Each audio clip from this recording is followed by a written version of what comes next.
As people who I would assume most here, if not all here, don't believe in an afterlife. And which is all sort of well and good, and is a nice position to take sort of when you're talking with people, because it sort of seems to make the most sense. It seems very selfish to think that, you know, your essence will continue in some form with wings or a plate over your head, whatever. You know, it just seems weird and selfish until, of course, someone or something important to you dies and passes away. And that's when our position, our belief system, or our semblance, or our organization of the facts before us tends to get a little bit difficult. I had a boxer, a dog, who was, I had never had a pet before, and he was my first dog I ever had. His name was Oscar. And he was just awesome. I don't know if you're familiar with the boxer breed, but they're beautiful animals, very, very loving, very, very fun. And I had him for 8.5 years, and he got to the point where he got cancer, and we had to say goodbye to Oscar. It was really, really difficult. And it was, I think, all the more difficult because I didn't want to succumb to that thing of imagining him in some puppy heaven somewhere. You know, puppy heaven where the squirrels run really slowly. It was very easy to picture that. It was very easy to think of that he's in a better place. He has crossed the Rainbow Bridge. If you're familiar at all with some dog owners that talk about the Rainbow Bridge, you get tons and tons of emails that your boy has crossed the Rainbow Bridge and he's waiting for you. It was always like, what do you mean he's waiting for me? He's going to sit there now until I die? No, he's got to wait for me to die before he can, you know, like do anything? And it just didn't make any sense. Or is there some simulacrum of me playing with him now? Like, what's the deal? Does he wonder where I am? Does he think, hey, wait a minute, like he's gone? Or it didn't make sense, all of this afterlife stuff, but it didn't make missing him any easier. And I thought, damn it, this is my foxhole moment. I will never, fortunately enough, we'll see how the election goes, but I think I'll never have to be in a foxhole. So this is as close I'll ever come to that moment where, like, your beliefs actually count for something, and it's very simple and easy to imagine him running around in some beautiful field. But I thought, no, damn it, he's gone, he's done.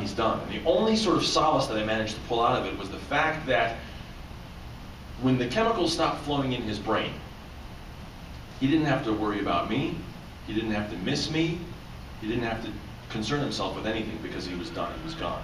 It was my job to miss him, which is what I wanted. I wanted it to be on my shoulders. I wanted it to be my burden. I wanted there to be a hole in my heart to remind me how valuable he was. And it took a while, but I ended up writing this song, and it's sort of an atheist psalm. It's called Small Comfort.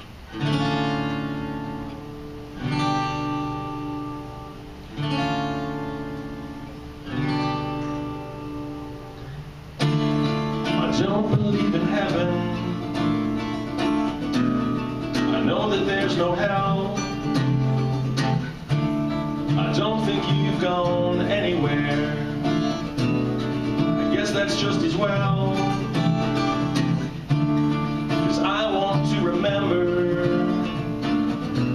the last look in your eye. It was the best and the worst thing to get to say goodbye to you.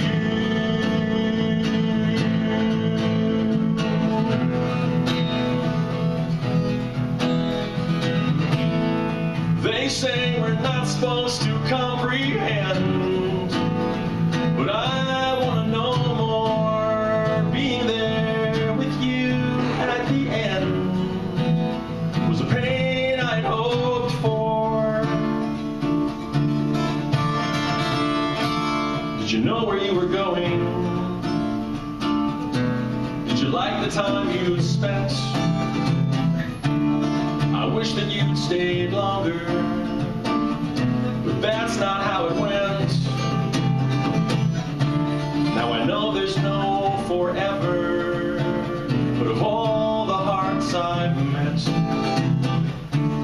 I think the place we ended up was as close as one could get to June.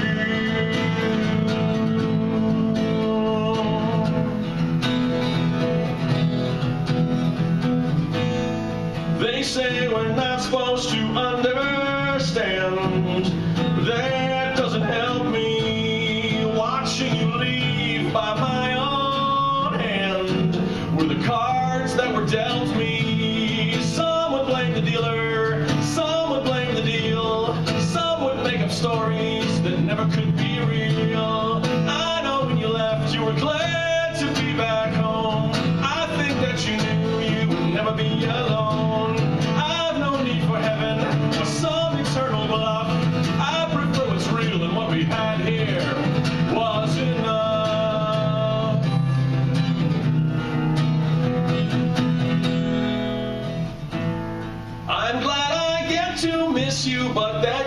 can never miss me. Thinking you'll wake up and see us is your eternity. It's a small comfort. I miss you. I miss you. I love